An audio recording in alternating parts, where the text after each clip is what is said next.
Olá, olá, boa noite, ou bom dia, boa tarde para você do futuro, sei lá quando que você está vendo isso aqui. Um minuto aguardando a entrada do pessoal. O Lucas já entrou. Lucas, manda teu convite aí para eu poder te adicionar aqui para a gente conversar.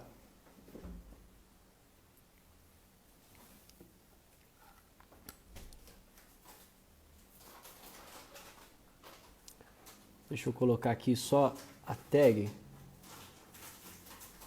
Introdução à filosofia cristã.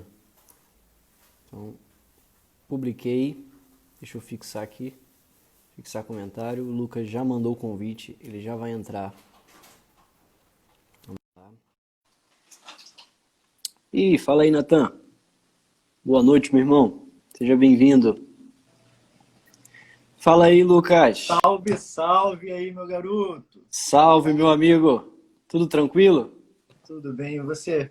Graças a Deus. Meio surtado com essas coisas de marketing digital aí, mas tá Eu tudo vi bem. você falando lá no grupo. Eu, inclusive, nem vi a mensagem que você me mandou lá. Eu vou ver e aí eu já te respondo, porque eu também preciso desse esquema Tá, dos beleza. e-mails. Cara, esse negócio de captação de e-mail, de fazer lista, de... Porra, dá um trabalho. Eu tô o dia inteiro, literalmente sentado, o dia inteiro, sentado na frente do computador. Só Ah, eu agora eu não consegui criar entendo alguma nada coisa. disso. É muito difícil. Eu tô a vida inteira para aprender, mas foi alguma coisa. Ah, aos Vamos lá. poucos a gente vai caminhando, a gente vai aprendendo, não tem problema. Exato. E para honrar aqui o nosso título de café filosófico, tá o meu café aqui Cara, presente. você acredita que eu não fiz o café? Ah, não. Vou te Nossa, expulsar daqui agora. Sai. aqui ó, Acabou. o café vai ser a água. Acabou a Desculpa. live.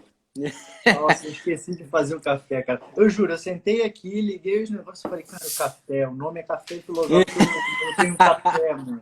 Como é que eu faço uma coisa dessa? Não vai fazer o quê? Eu ainda Vai ser o provo, cara. café mesmo. Olha a prova de que é café pra você. Tá bem É. quentinho. Toma com açúcar ou Bom, sem açúcar? eu boto pouco açúcar, que eu gosto dele mais amargo e forte. É, eu tomo sem açúcar. Tem que ser sem Ah, açúcar porque de doce já tem a vida, né? Esse clichê é horrível. Nossa, mas todo mundo tá falando, né? eu quero aprender a tomar sem açúcar, mas ainda não consegui. Tô tentando, chegando lá. É só E você? tomando, cara. É só É, tomando. no começo é ruim, depois melhora. Você tá aí no calor do Rio, Niterói? Não, cara, eu tô em São Não? Paulo. Tu tá em São Paulo? Eu Achei que tu moro em tava em São Paulo. Niterói. Pô, vacilei, foi mal.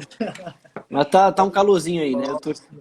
Ah, mais ou menos. Ontem fez mais. Hoje o dia ficou mais ameno, ficou mais tranquilo. Eu tô aqui em Petrópolis, tá sempre frio. O inverno tá Petrópolis chegando. é sonho, né, meu amigo? Tudo bem que aqui em São Paulo o clima também, na maioria das vezes, é bem agradável, mas Petrópolis é Petrópolis, né? O problema é que eu tenho dificuldade com frio, mas tudo bem. É, Bom, complica. pessoal chegando aí, Boa boa noite, noite, pessoal. Boa boa noite. Sejam noite. bem-vindos aqui ao nosso encontro. Não, o perfil é seu, você que comanda. Tô eu, ó. Pessoas novas aqui, provavelmente o pessoal que te segue tá aparecendo aí, É, muito convidei legal. a galera. Sejam todos muito bem-vindos ao meu canal aqui, meu perfil. E o nosso convidado hoje, ilustre, Lucas Mendes, nosso professor de filosofia, graduando em psicologia também, né? E tem lá o blog de filosofia do Hoje, também um pouco parecido com a minha pegada de falar de filosofia na atualidade, né? Pegar a filosofia e trazer para a nossa vida. O que ela pode dizer para nós hoje? Não é só uma volta no passado e ficar lembrando de teorias e de coisas do passado e só isso. Não. É a aplicação da filosofia na nossa vida hoje. Como o olhar filosófico pode transformar absolutamente tudo na nossa vida, né? É crucial. E, bom, hoje nós vamos falar sobre introdução à filosofia cristã. Não é nada tão aprofundado, né? Então quem for doutor em filosofia cristã, nos dê aula, por favor. Beleza? E nos desculpe por qualquer coisa. Mas nós vamos aqui introduzir um pouquinho o tema e falar de dois principais caras nessa história, que é Santo Agostinho, que veio primeiro, e São Tomás de Aquino depois. E, bom, eu vou fazer aqui uma breve introdução, e aí deixo para o Lucas falar o que ele quiser e a gente vai conversando. Bernardo, antes de você começar rapidinho, eu queria só Claro. pedir um favor e uma ajuda ao pessoal que me segue, que está aqui. Tem aluno meu aqui que eu vi entrando. Então, pessoal, escolhe uma pessoa dos seus seguidores que você acha que essa pessoa gosta de filosofia. E aí tem um aviãozinho ali, ó. Você clica nesse aviãozinho, manda para ela, que aí ela vai Perfeito. saber que a gente está aqui. Se ela tiver interesse, ela vem assistir junto com você e a gente começa a aproveitar mais esses momentos. Beleza? Perfeito, ótima ideia. Eu nunca pensei nisso. Tão óbvio, né? O pessoal aí que me segue também, por favor, se você tem seus amigos aí que gostam de filosofia, manda aí para eles, porque, bom, quanto mais gente a gente tiver aqui, melhor fica, porque Da fica mais interação, né? rico. A nossa interação fica mais rica. E, enfim, conhecimento nunca é demais e a gente trabalha com isso aí. Vamos lá. Introdução à filosofia cristã. Basicamente, o que eu vou dizer para vocês é sobre o contato que aconteceu entre filosofia e cristianismo, que é no período helenístico, que é o que eu tenho trabalhado com vocês no meu perfil. O que acontece? No período helenístico, Grécia é invadida por Macedônia. E a Grécia passa por toda aquela desgraça de ser invadida e tudo mais, enfim. Passa esse período, logo depois eles são invadidos por Roma. Então eles são duplamente invadidos. Só que Roma já era o grande império que era, e Roma já tinha um germe, digamos assim, de cristianismo ali dentro da sociedade romana, porque eles já tinham subjugado Jerusalém e adjacências ali. Então o cristianismo já estava dentro do Império Romano de alguma forma, tinham cristãos lá. Então quando Roma invade Grécia, o que acontece? Interação, óbvio, né? Troca de cultura, conversa, diálogo, bate-papo, comércio, enfim. Então os cristãos entraram em contato com os filósofos, e os filósofos entraram em contato com os cristãos. Isso está inclusive no Atos dos Apóstolos, capítulo, se não me engano, 17, onde São Paulo vai à Grécia e diz claramente que no discurso que ele estava fazendo havia filósofos estoicos e epicuristas ouvindo o discurso dele, convidaram ele a fazer um discurso maior para todo mundo e tal. Enfim, então aí está o primeiro contato entre filosofia e cristianismo, lá no começo da Grécia, não tão no começo, né? No período helenístico, e isso se desenvolve de forma assim absurda, né? Os cristãos conseguem dialogar com os filósofos de modo muito bom. E os filósofos conseguem também dialogar com os cristãos de modo muito bom. Isso por quê? Porque os primeiros filósofos eles estavam na busca do logos, né? Aquele primeiro princípio universal, uma espécie de razão, uma espécie de inteligência universal que dá sentido e que traz as coisas à forma, que rege o mundo, etc. E quando os cristãos viram que os filósofos estavam atrás disso, eles falaram, pô, isso aí é Jesus. E aí ficou fácil para o discurso cristão falar, olha, isso que vocês estão buscando, esse princípio universal que vocês estão buscando, que dá sentido para todas as coisas, eu encontrei em Cristo. E aí começa a pregação cristã, muitos filósofos se convertem ao cristianismo, e, e aí o cristianismo vai, de algum modo, tomando forma de filosofia em muitos pontos. Vai se disseminando com métodos filosóficos, né? Você vê tratados de defesa do cristianismo, você vê tratados sobre a alma, tratado sobre isso, sobre aquilo, sobre Deus, sobre o mundo. Então você vê perfeitamente a junção entre o modo de operar da filosofia e a fé cristã agindo ali no mundo. E isso continuou na Idade Média e continua até hoje, de modo que muito no cristianismo católico é herança filosófica, né? Nós temos muitos conceitos, por exemplo, conceito de transubstanciação, uma palavra difícil. É um conceito quase que aristotélico, que Santo Tomás de Aquino pega e consegue adaptar, né? A transformação da substância, tem lá aquela ideia de Aristóteles de matéria, forma, substância, essência, ente. Então, os filósofos começam a pegar, ou melhor, os cristãos começam a pegar os conceitos filosóficos, aprender com eles e perceber que muitos deles, por serem ciências naturais e por fazerem parte do mundo, são perfeitamente aplicáveis no âmbito da fé também, né? Então, tá aí o meu preâmbulo excessivo até, eu acho. E deixo a palavra Nada. com você, cara. Não, muito, muito boa a sua introdução, porque você fez justamente o que eu não preparei, que é o contato, contexto histórico, né? Esses fatos históricos que são muito importantes para você entender como que o cristianismo, né, ele toma a filosofia e aí existe aquela quase que uma contradição, né? Será que a filosofia ela abraçou o cristianismo ou foi só o contrário? Não, na Uhum. verdade foi um encontro de ideias, um encontro de razões, sendo que de um lado havia a razão pura, num termo kantiano aqui, mas não estou querendo dizer o que ele disse, mas de um lado tinha a razão pura, ou seja, a filosofia, e do outro lado tinha a revelação. Então, a gente vai caminhar aqui, e eu fiz assim, tentei fazer um caminho simples, cara, que é muito difícil você falar desses dois filósofos, Santo Agostinho e Santo Tomás, muito difícil você sintetizar e resumir, né? Se eu tiver mais propriedade para falar aqui, com certeza é de Santo Agostinho. Então, o que eu fiz? Eu peguei certos pontos de cada um e eu uni. Então, primeiro eu vou falar sobre Santo Agostinho, um pouco do que ele fala na sua teoria da verdade e na teoria da iluminação. E aí, de Santo Tomás, eu peguei a filosofia do ser e a filosofia do conhecimento. Ou seja, são coisas que dá para a gente conversar entre os dois e eu espero não me complicar aqui em Santo Não, Tomás. Né? perfeito. Porque é muito difícil, cara. Santo É. Tomás, eu falo que, sabe, realmente não é para iniciante nem para formado. É só lá para frente, cara. Você tem que falar. Interessante é que a Suma Teológica ele escreveu para iniciantes de filosofia, né? A Suma Exatamente. Teológica era para você ler antes de você começar o curso de filosofia. Só que você Exato. faz o curso inteiro, o doutorado inteiro e não entende tudo, né? Exatamente.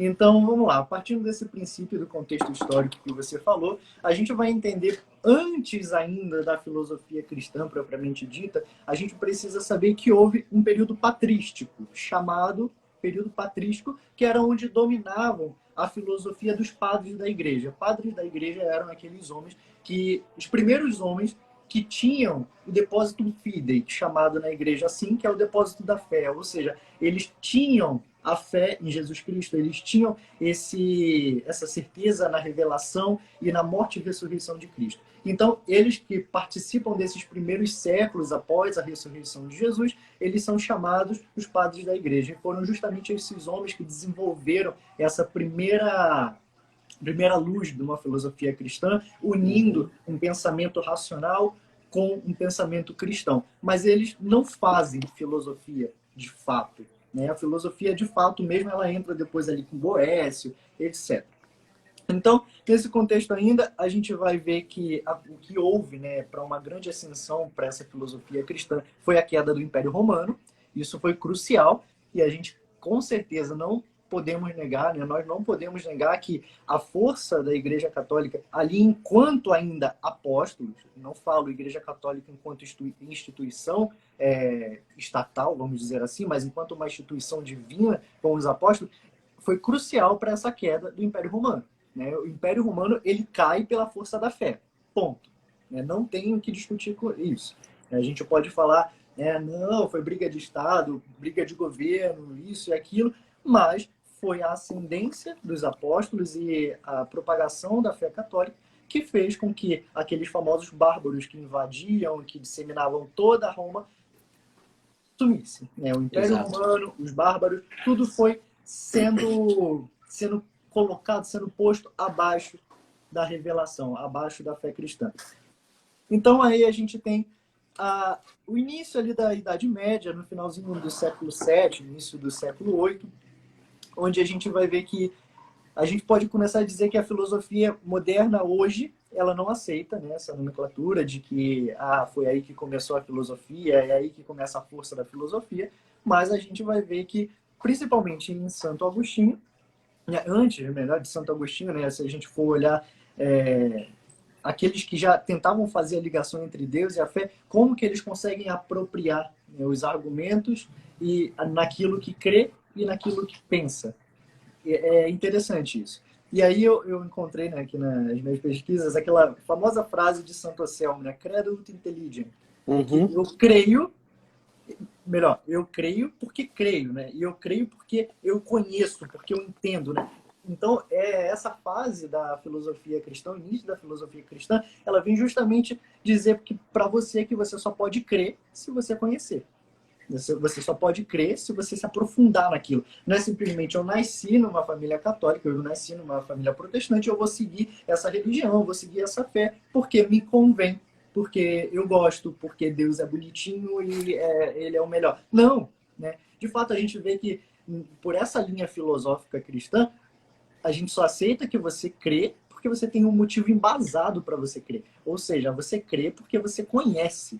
Né? Igual aquela coisa, muita gente fala sobre o namoro, né? O namoro é a preparação para o casamento e tudo, mas por que que você diz que o namoro é a preparação para o casamento? Porque o tempo de namoro é o de conhecimento, então ali você conhece para de fato, né, selar aquilo. Exato. Então você conhece para dizer que ama, e você ama porque você conhece, entende? Isso é uma via de mão dupla. Uhum.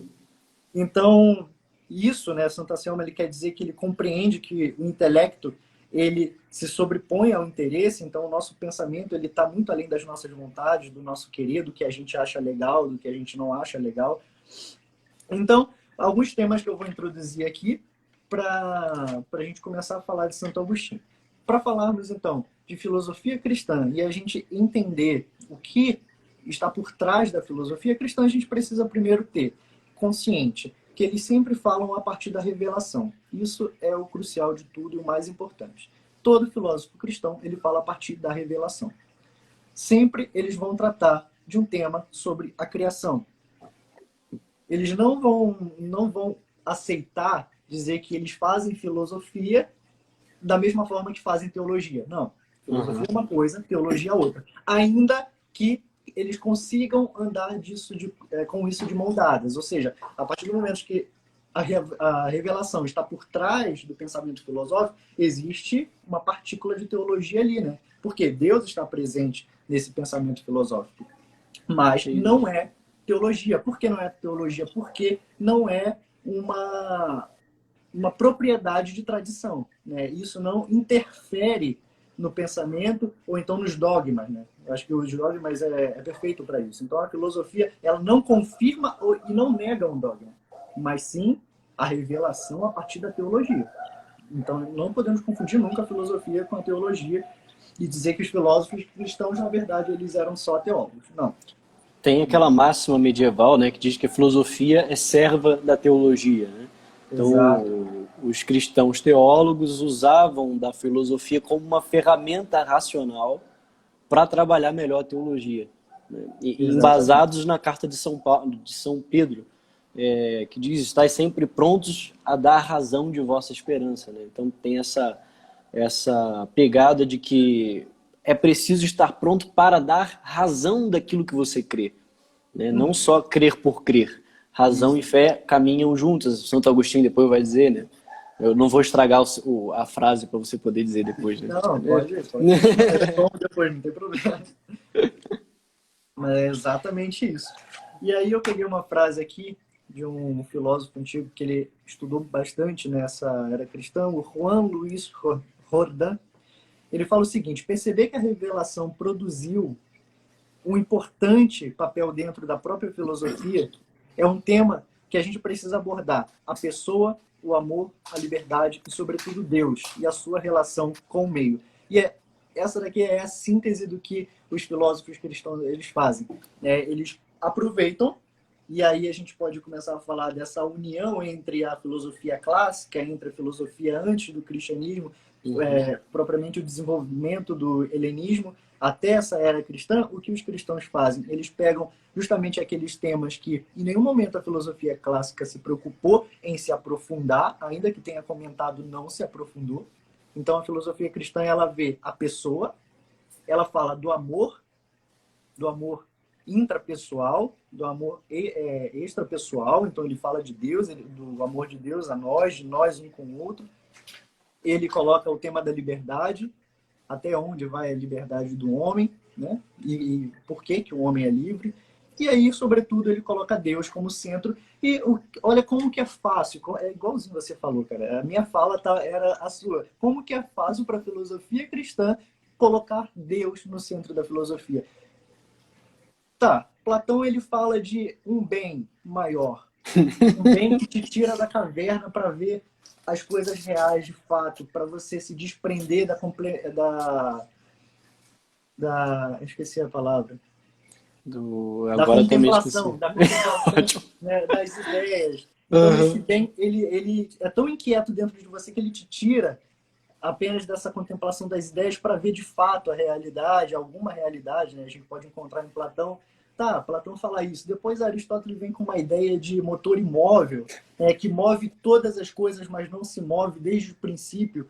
Cara, chega um cristão a partir, né, da revelação, ele fala, olha, esse bem aqui soberano, sobrenatural, que faz a gente se mover da ideia para a realidade, esse motor imóvel que tudo move sem se mover, só pode ser Deus.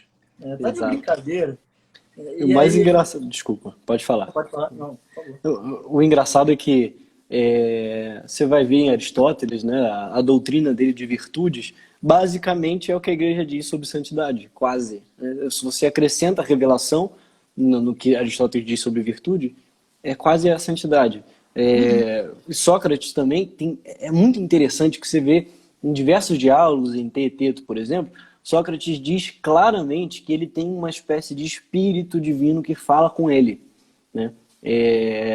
E aí, cara, o cristão olha para isso e fala assim, tem um espírito divino que não é nenhum dos deuses gregos, que sopra a verdade no ouvido de Sócrates, que ajuda ele a encontrar a verdade e a tirar conclusões que são compatíveis com a revelação. Tá aí, é Deus, é o Espírito Santo.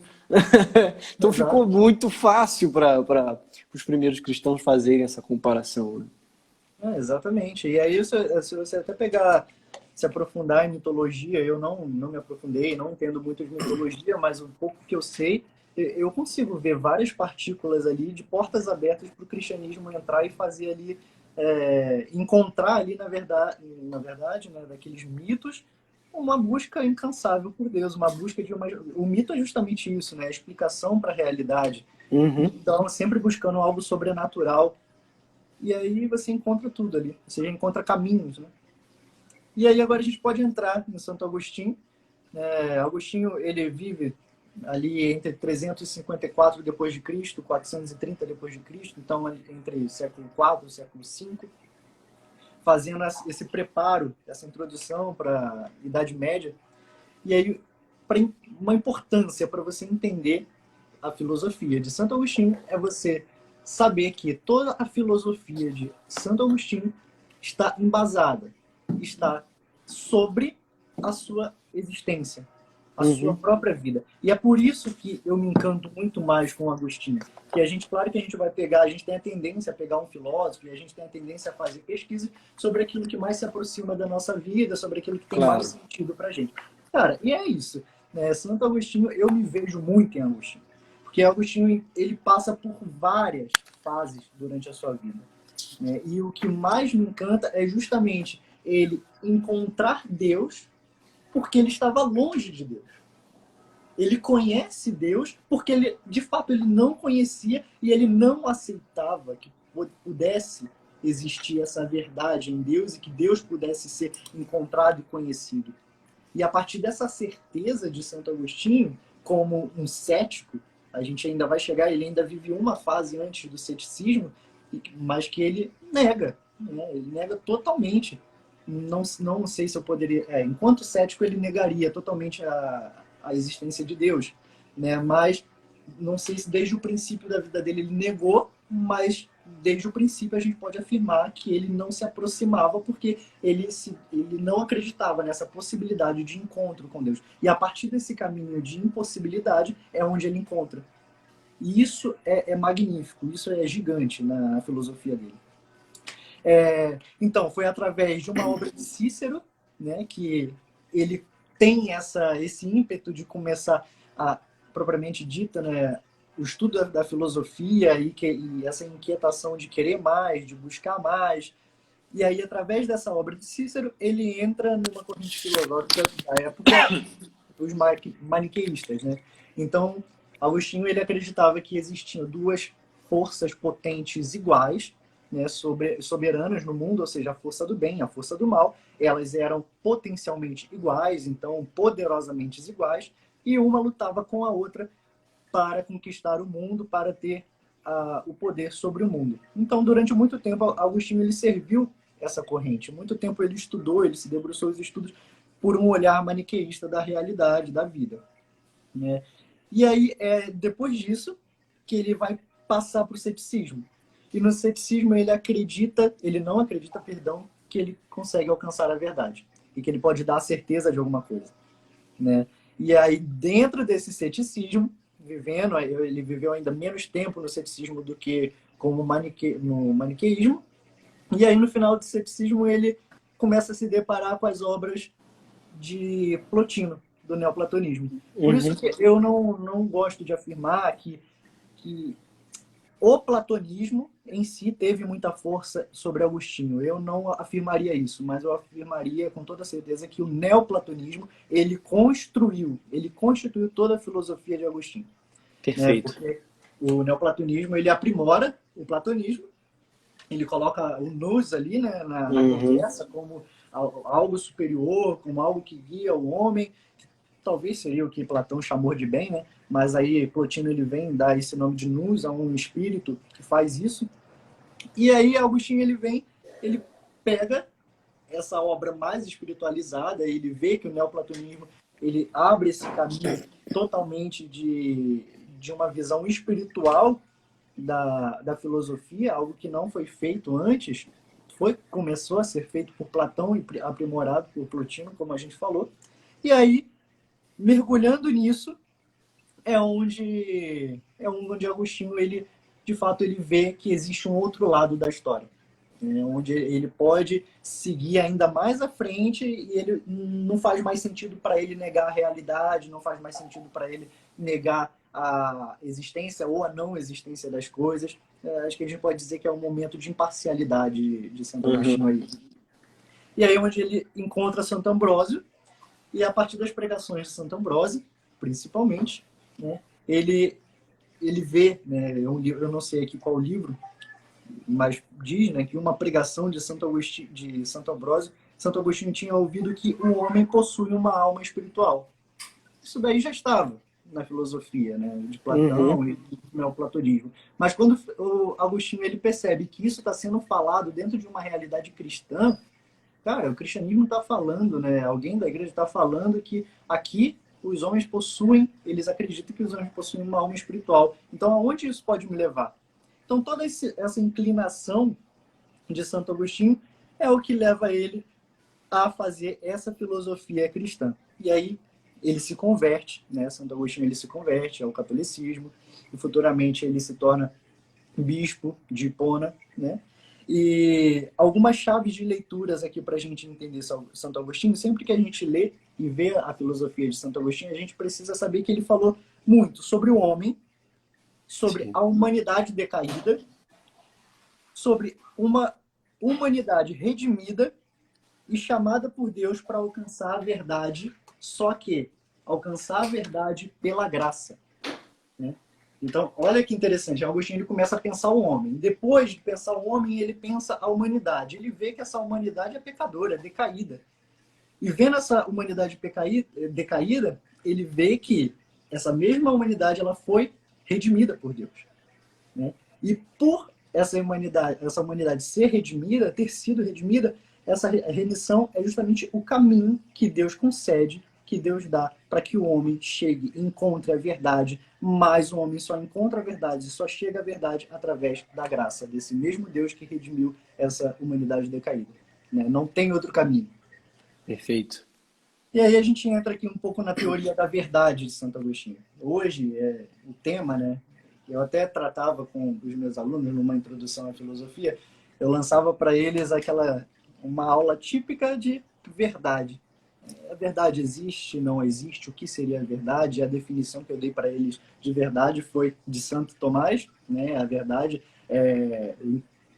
como que é? O intelecto, a coisa. Adequação do intelecto à coisa. Intelecto à coisa. Então a coisa está ali, mas o meu intelecto ele tem a potência para alcançar e compreender essa realidade da coisa. E a gente fez uma discussão, eles fizeram uns textos muito legais para mim. E aí a gente vê como que como que é recente, né? Como é atual essa discussão da verdade. Sobre o crer e o não crer, se existe uma verdade, não existe. E aí, pegando essa filosofia de Santo Agostinho, a gente vai ver que o que incomoda Agostinho para buscar essa verdade, nada mais, nada menos do que a sua própria debilidade, né? A sua própria consciência de que ele é fraco, de que ele cai, de que ele é muito humano, né? E ele, por ele mesmo, ele só faria a coisa errada, né? Moralmente falando, eticamente falando, ele não conseguiria um equilíbrio. E aí, ele, dentro dessa questão de algo mal dentro dele, que leva ele sempre para essas inclinações pecaminosas, como ele chama no livro Confissões, né? Ele fala que esse ímpeto dentro dele leva ele sempre a decair, a tendências pecaminosas, mas ele vê que existe algo maior dentro dele. E, na verdade, é externo a ele essa coisa que puxa ele para baixo. Dentro dele é uma força que leva ele para cima. É o contrário daquilo que ele pensava, né? E aí o tema preferido de Santo Agostinho é a verdade. Ele passa a fazer a sua filosofia para a verdade e no final da sua filosofia ele encontra a certeza e a razão da sua própria vida, que Deus é a essência, Deus é a verdade. Ele usa esse termo essência da verdade, mas não é essência conforme Santo Tomás. Então, quando a gente falar de Santo Tomás, é outro tipo de essência. E aí, na sua epistemologia, né, na teoria do conhecimento de Santo Agostinho, a gente vê que o problema intelectual ele é a mesma coisa do que o problema ético, moral, como a gente falava, né? Por quê? Porque, como a gente falava lá no início, você conhece, você ama e você segue aquilo, né? Você segue porque você conhece e ama. Então, Santo Agostinho ele percebe que a partir do momento que ele conhece mais, que ele ama mais, ele vai seguir mais. E a partir do momento que ele segue mais a Deus, ele deixa aquelas coisas que o inclinava para baixo, de lado. Ele começa a ascender. A gente pode falar aqui que, né, Santo Agostinho ele começa a ascender a partir de um conhecimento de Deus. É com essa consciência que ele vai debater e brigar com o ceticismo, né? Ele vai contra toda aquela corrente, aquela linha que ele seguiu e que ele defendeu por um tempo. Ele vai estar consciente da busca pela verdade e, acima de tudo, ele vai sempre estar consciente de que não é nessa vida que a gente encontra a completude da verdade. Apenas após a morte, porém, após a morte em graça. Que nós conseguimos encontrar e conhecer a essência total dessa verdade, né? E aí, uma fala de Santo Agostinho também muito importante, que é a fides queris intellectum, que é a fé busca o conhecimento, né? A fé, ela não para em si mesma. Então, falar em fideísmo, falar em fé pela fé em Santo Agostinho não funciona. A fé busca o conhecimento. E aqui eu vou fazer uma pequena introdução nisso de Santo Tomás, porque enquanto Santo Agostinho ele fala a fé busca o conhecimento, Santo Agostinho vai falar que o conhecimento está pronto para receber a fé. Olha, perfeito. a coisa, a diferença. É como, claro que Santo Agostinho não fala isso, mas quando Santo Agostinho me diz que a fé busca o conhecimento, é como se a fé já tivesse uma potência inata dentro dele. Sim, E sim. depois da fé, ele então está preparado para o conhecimento. Claro que também eu acredito que Santo Agostinho isso possa acontecer de forma contrária. Ele conhece, da mesma forma que ele conhecia e depois ele recebeu a fé. Mas eu vejo que por essa fala ele acha que é mais perfeito você ter a fé e a partir dela ir para o conhecimento. Sim. Enquanto Santo Tomás não, né? É sempre o intelecto primeiro. Você conhece e aí você, a partir desse conhecimento, dessa potência de inteligência, você conhece e tem a fé. Sim. Continuando então em Santo Tomás, a obra dele, né, contra os acadêmicos é um auge, porque nessa obra ele traz as questões da verdade, ali ele levanta a questão se a verdade existe ou não, e se é possível encontrá-la ou não. E aí, se é possível encontrá-la ou não, a gente já falou, né, que a totalidade da verdade a gente encontra após a morte através da graça. E aqui a gente pode entrar na teoria da iluminação de Santo Agostinho, tendo por base tudo isso que eu falei, sobre a verdade, sobre o encontro com Deus, sobre a fé. Então, nessa teoria da iluminação, a gente vai ver que no livro 3 das Confissões é onde Santo Agostinho ele fala que ele caminha rumo ao abismo, muito cansado e devastado, porque lhe falta a verdade. Então, ele anda no escuro, ele desce ao abismo porque lhe falta a verdade. Santo Agostinho é muito poético, né, cara? Muito, muito. Ler ele é uma experiência muito gostosa, né? Eu tenho aqui essa edição da minha biblioteca católica, as Confissões de Santo Agostinho, ela é meio brilhosa, né? Lindo. É um livro grandinho, mas, enfim, você não o percebe tanto quanto como um tratado filosófico, né? É uma narrativa, como diz o nome, Confissões. Ele Uhum. está narrando a vida dele desde a infância, né? Então assim, é muito legal você ver por onde ele passou, como ele se sentiu estando em cada lugar, por que ele foi convencido de cada coisa, e tudo com uma linguagem muito poética e oracional, né? Ele está se dirigindo a Deus o tempo inteiro. Enfim, é um livro, teve um pessoal que falou, recomendem livros, então, o primeiro livro que você vai ter que ler é isso aqui, Confissões de Santo Com Agostinho. certeza. E aqui ele vai buscar definição de verdade, definição de tempo, Deus, como que ele está na criatura e não está ao mesmo tempo, enfim, tudo isso ele vai trabalhar dentro da narrativa da sua própria vida. Eu li uma vez inteiro, né, o Confissões, e agora eu uso mais para pesquisa.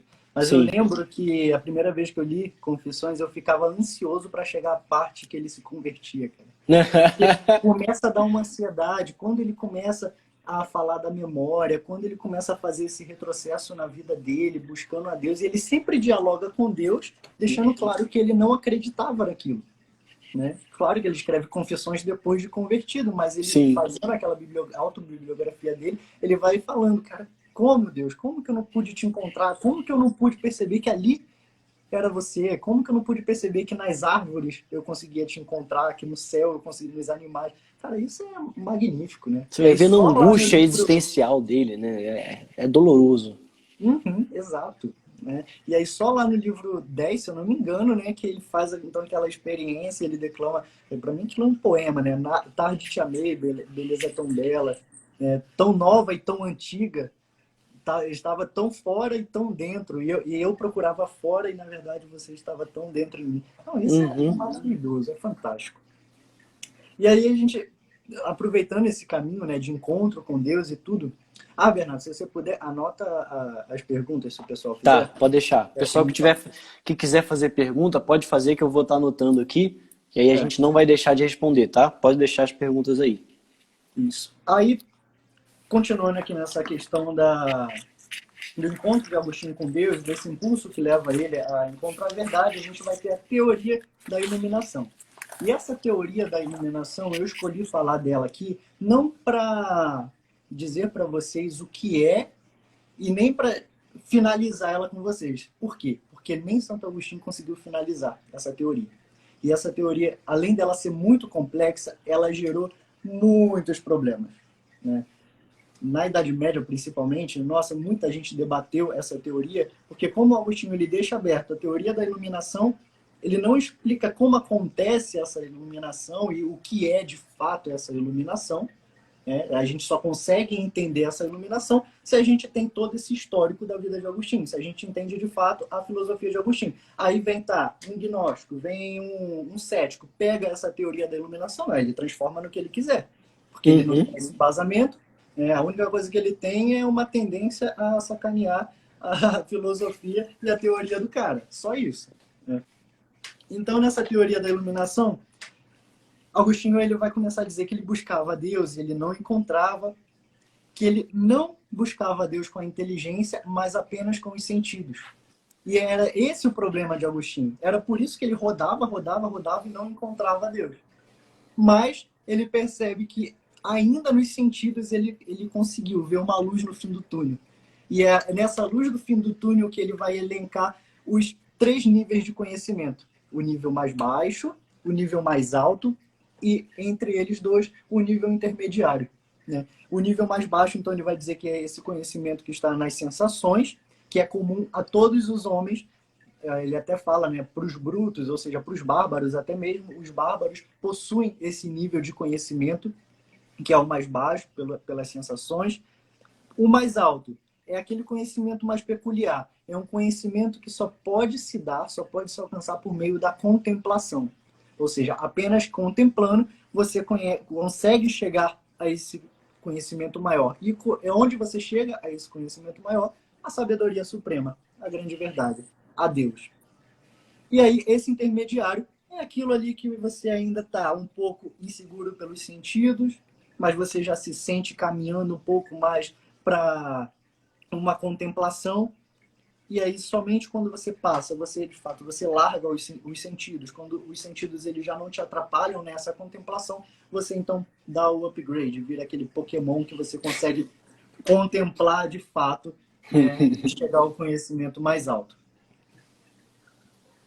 Beleza. Algum comentário?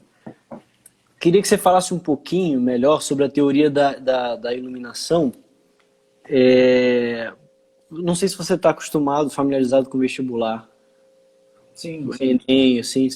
Focar mais ou menos em como a teoria da iluminação poderia ser cobrada numa pergunta de Enem, por exemplo. Uhum. Você conseguiria fazer isso? Bem enviesada. Pois é. Vamos lá, mas eu acredito que numa questão de Enem, o que eles podem pedir, né, sobre a iluminação é te dar, bem provável, um texto do livro Confissões. Isso é fato. Certo, Vão te dar um texto, provavelmente, que Agostinho introduz a esse tema, e pode perguntar sobre esses 3 níveis de conhecimento. Ou seja, porque, na verdade, eu não expliquei. Eu esqueci de explicar aqui como que a iluminação ela trabalha nesses 3 níveis de conhecimento. Então, eles podem perguntar qual o papel da iluminação nesses 3 níveis de conhecimento, mais baixo, intermediário e mais alto. Ora, o papel da iluminação é justamente iluminar o homem para que uma ideia que existe já dentro dele comece a ser visível. E é essa a complicação de Santo Agostinho, porque ele não fala como que essa ideia parou dentro do homem, ele não fala como que o homem consegue enxergar essa ideia dentro dele, ideia do bem ou ideia da verdade através dessa iluminação, né? Então, provavelmente pode perguntar qual é o papel da iluminação. Então, acredito que as questões podem estar para você marcar que a iluminação ela te leva a um conhecimento mais alto, ou a iluminação te faz encontrar e enxergar ideias dentro de você, e essa iluminação pode te levar à verdade, a ideias de verdade, a ideia de bem que Agostinho acreditava. Esse é o primeiro ponto. Penso também que pode falar sobre o que seria essa iluminação. Então, Santo Agostinho, no livro Confissões, ele fala que essa iluminação ela se dá e compara essa iluminação com a luz do sol. Então, é como a luz do sol que ilumina um espaço, ilumina o lugar que está escuro. Então, também pode cair, com certeza, isso é de praxe, algo mais epistemológico. Então, a iluminação como o centro da epistemologia de Santo Agostinho, né? Como a única via que pode te levar a encontrar as ideias. A gente sabe que não é isso, né? Mas pode ser que caia dessa forma. Tá aí a grande confusão também de associarem tanto Santo Agostinho com Platão, né?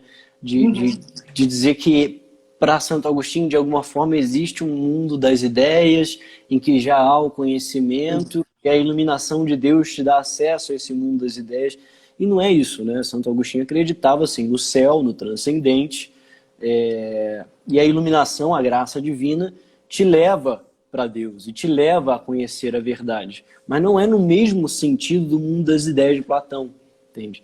Tudo bem que você possa dizer que Santo Agostinho, em algum nível, lendo Platão, possa ter se apropriado de alguma forma da linguagem.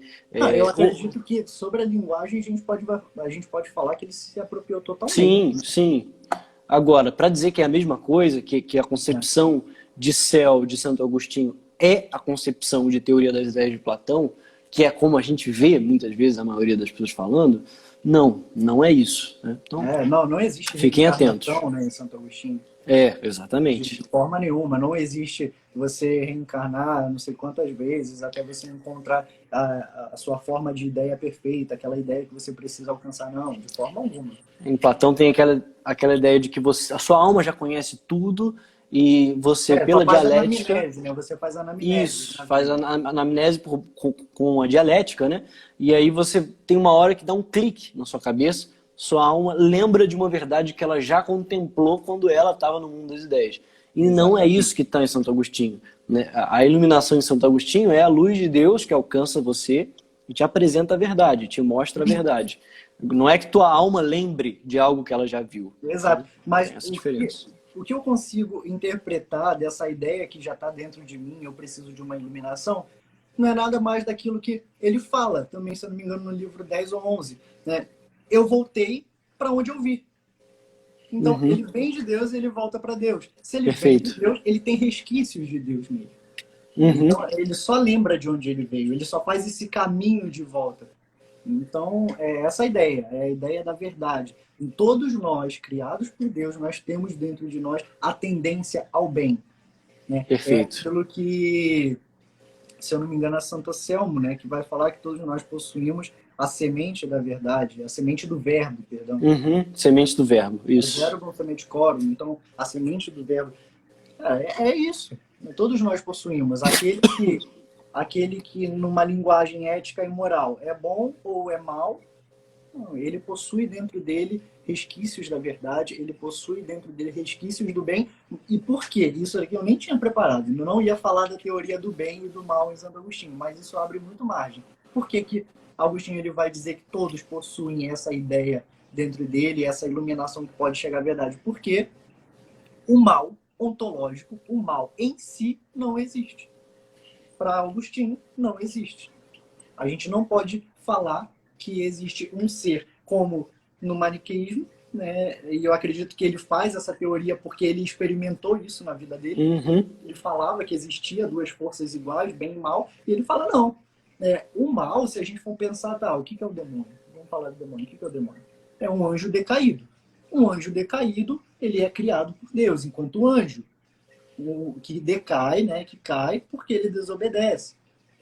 Mas enquanto anjo, lá na sua primeira forma, ele é uma forma pura e criada por Deus. A partir do momento que ele é criado por Deus, ele faz parte ainda dessa partícula de bem.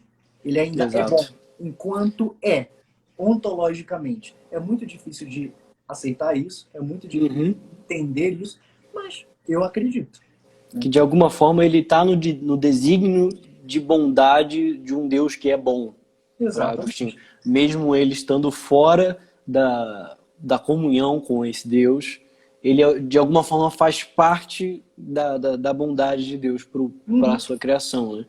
É interessante que, eu não sei se Santo Agostinho chega a dizer nesses termos, talvez você saiba, que, como você falou, realmente ele vê que não existem duas forças, o bem e o mal igualmente poderosas. Né? Existe só o bem, e o mal é aquilo que foge do bem, é aquilo que é a ausência de bem. Eu não sei exatamente se é Santo Agostinho que chega a essa conclusão ou se é outro filósofo. Ele faz essa introdução, sim, porque para ele explicar o mal, porque também se ele deixasse vago dizendo que o mal ontológico não existe, ponto final, não, aí ferrou, né? A gente já tem que explicar alguma maldade em algum lugar, não é possível. Tem gente matando os outros, tem gente fazendo tanta coisa, né? Como que a gente pode explicar o crime da pedofilia? Que é um dos piores que existe. Então, Agostinho vai dizer justamente isso. Aquela pessoa é boa, só que ela ainda não encontrou a totalidade do bem. Né? O que possui mais dentro dela é um vazio do que o bem. Então, esse vazio a gente pode chamar de bem. Perdão, esse vazio de a gente mal. pode chamar de mal. Né? Cara, agora que tu falou isso, fez todo sentido. Hannah Arendt, filósofa contemporânea, né? Hannah Arendt fez doutorado em Santo Agostinho. Ela fez um doutorado em Santo Agostinho. Né? E ela fala que a banalidade do mal é a falta de pensamento. Você age de forma má quando você tem um gap no pensamento. Você para de pensar. Porra, agora fez todo sentido o link com Santo Agostinho. Para Agostinho, o que te leva a Deus é o conhecimento. Exato. Ainda que um nível bem mais simples do que em Santo Tomás, é a partir do conhecimento que você chega a Deus. E aí, vamos já começar a introduzir e fazer essa conversa entre os dois. Enquanto Santo Tomás vai dizer que é através do estudo, Santo Tomás ele é crânio, né? Então, cara, é livro. Vambora, é livro, é você debruçado sobre a mesa que você encontra Deus. A partir daqui você consegue ver o mundo. Santo Agostinho não, você vê o mundo. Não necessariamente você precisa do livro, você precisa debruçar sobre a mesa. Porque, como a gente falava antes, a natureza te leva a Deus. Né? Tudo te leva a Deus. E aqui a gente não pode cair no panteísmo. Né? Exato. A natureza não é Deus para Santo Agostinho. A natureza te leva a Deus. O sol, não vem com essa história de que o sol, o universo, caramba, quatro. Não, Santo Agostinho não falou nada disso. O universo é o lugar que a gente vive, o sol é o que esquenta a gente aqui. Cara, existem os planetas, existe tudo. Deus é Deus. Deus cria tudo isso, podemos encontrar Deus a partir de tudo isso, mas Deus não está fisicamente nisso e Deus não é isso. Muita gente... Cara, eu vejo tanta assim, leitura errada de Santo Agostinho que me dá raiva, eu juro. É porque Santo Agostinho tem uma parte em que ele fala sobre isso, sobre a extensão de Deus, né? Tipo, exato, ele fala sobre a natureza. Se o senhor está na natureza, então quer dizer que um elefante tem mais partes de Deus do que eu, que sou menor do que um elefante, né? É muito interessante essa ideia de que então, os corpos maiores, que quem é mais gordo tem mais participação na divindade do que quem é mais magro. É umas viajadas que ele dá, né? Você tem que entender, né? É isso que eu falo, se você não tem um conhecimento prévio, a priori dele, você pega ele e transforma em tanta coisa. Eu estou procurando aqui onde ele fala sobre a natureza. Pode fazer ponderações, falar também. Tá, eu tô aproveitar aqui que minha madrinha tá mandando um abraço. Beijo, madrinha. Eu amo muito a senhora, tô com saudade. Tadeu, cara, você é físico, pelo amor de Deus, você tem mestrado em física. Você não venha me dizer que isso aqui é assunto difícil para você, tá? Por favor, toma vergonha na sua cara.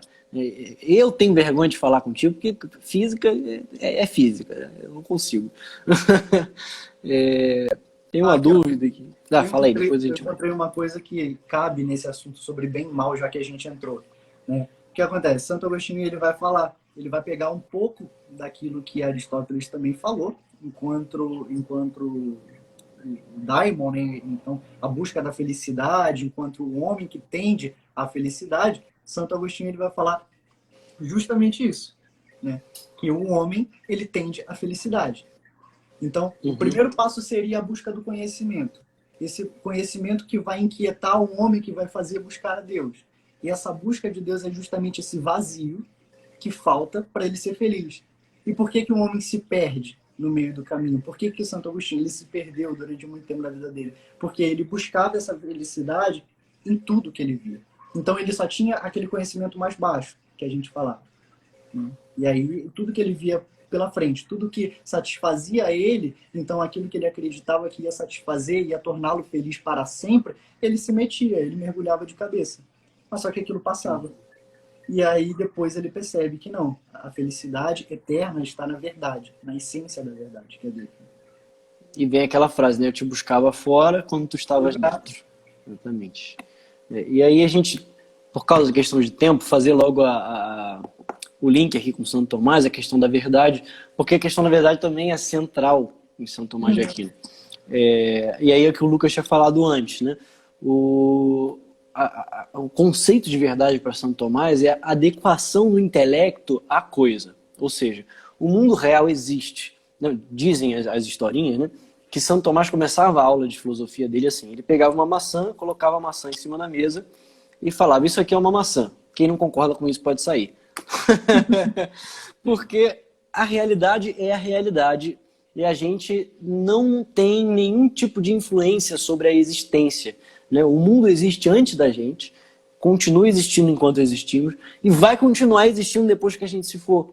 Então a nossa subjetividade não tem absolutamente nenhuma interferência na realidade do mundo. As coisas são o que elas são e pronto, né? A única coisa que nós podemos fazer é nos adequar a elas. A gente só pode conhecer as coisas. É o máximo que a gente consegue fazer. A gente não pode, como é que eu posso dizer, criar um mundo à parte ou dizer que o mundo não é, que as coisas não existem. Como caiu na filosofia moderna, acabou caindo nessa, né, de que as coisas só existem porque eu existo, né? Penso, logo existo. Então só há realidade porque eu sou um ser pensante. Se eu não fosse um ser pensante, não haveria realidade. Não, Santo Tomás é completamente contrário a isso. Ele é o cara que a gente chama de realista, né? De filosofia realista. Começou ali com ele mesmo, pegando Aristóteles e falando, não, existe uma matéria... existe matéria e existe essência, né? E, enfim, as coisas são o que elas são. Enfim, eu vou deixar o Lucas falar um pouco, mas é só um brado de raiva aqui. Então, Cara, eu acho que a gente tem 6, 7 minutos, pelo que eu contei aqui, que começou a live. Eu acho que vai ficar ruim falar de Santo Tomás em 7 minutos. Mas se quiser falar alguma coisa aí, não, se quiser a gente faz Santo Tomás outro dia, não tem problema. você prefere cortar e a gente faz outra? Pode ser, porque eu não vou conseguir falar em 7 minutos. Mas você quer falar alguma coisa que você considere central aí na tua Não, acho que para pesquisa? falar de Santo Tomás é justamente isso. Falar que ele parte da realidade, né? E na realidade é onde ele encontra Deus. Santo Tomás, ele é muito mais esse cara que escreve, é o cara da ciência, vamos dizer assim, entre aspas, né? Não da ciência que a gente conhece hoje, mas é o cara que nos estudos, na leitura, ele encontra Deus e ele entende que por trás dele, a todo momento, está Deus, né? Sempre, sempre. Ele só é bom, Uhum. ele só é inteligente, ele só faz coisas boas porque existe Deus. E Deus é esse ato puro, Deus é a totalidade de tudo que empurra ele para conseguir pensar, para conseguir escrever, para conseguir ler, para ser o que ele foi, né? Tornar ele Uhum. o doutor angélico da igreja. Então, ele só pôde ser quem ele foi, ele só pode ser, assim, se firmar nos estudos e deixar para a gente toda essa literatura e toda essa certeza que ele encontrou ao longo da vida, porque ele tinha Deus por trás dele que o empurrava, que o levava para frente. Vamos fazer o seguinte. Semana que vem, nesse mesmo bate-canal, nessa mesma bate-hora, a gente faz Introdução à Filosofia parte 2. Introdução à Filosofia Combinado. Cristã parte 2. E aí Aí a a gente gente... começa do zero de Santo Tomás, vamos É, falar um pouquinho de ente, de essência, de substância. isso. Aí a gente Legal. consegue se aprofundar um pouco melhor na parte de Santo Tomás enfim, tirar dúvidas em geral.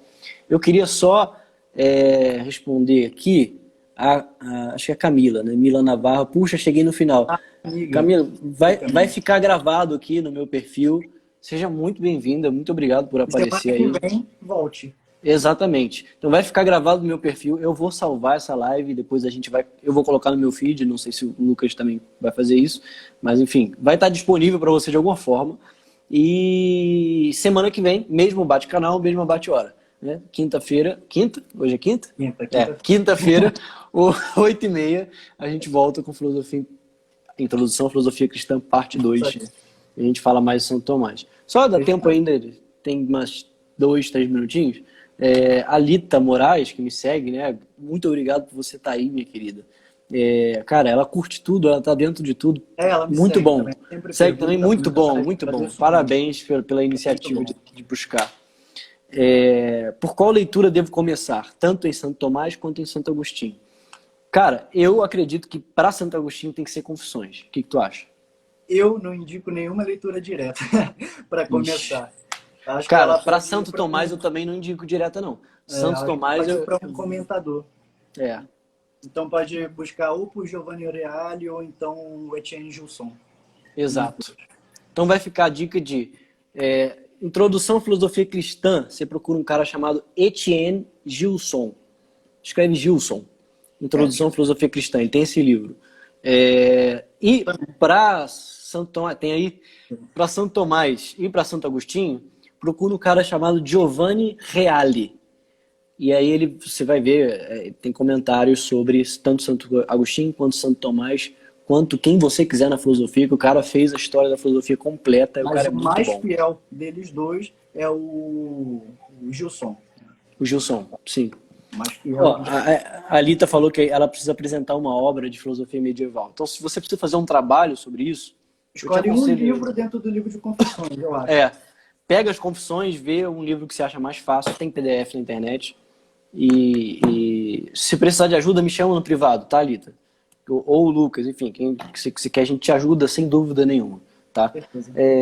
E sobre aquela questão de filosofia e cristianismo, eu aconselho o livro chamado Introdução ao Cristianismo, da editora Loyola, do Joseph Ratzinger, que é o Papa Bento XVI. Aqui ele vai te contar como é que é a história de amor entre filosofia e cristianismo e como a filosofia está dentro do credo católico, inclusive. Vou te falar, que livro difícil, hein? É difícil. Gente, vai ter a parte 2, semana que vem, 8h30 da noite, marca aí, já sabe que vai ter. Então envia para todo mundo, já convida todo mundo e fala que vai ter. E é isso, é isso. Um abraço. Muito obrigado, meu amigo. Lucas, muito obrigado. Foi um prazer enorme, vai ser maior ainda semana que vem. Com certeza. Tamo junto. Um abraço. Valeu. Valeu.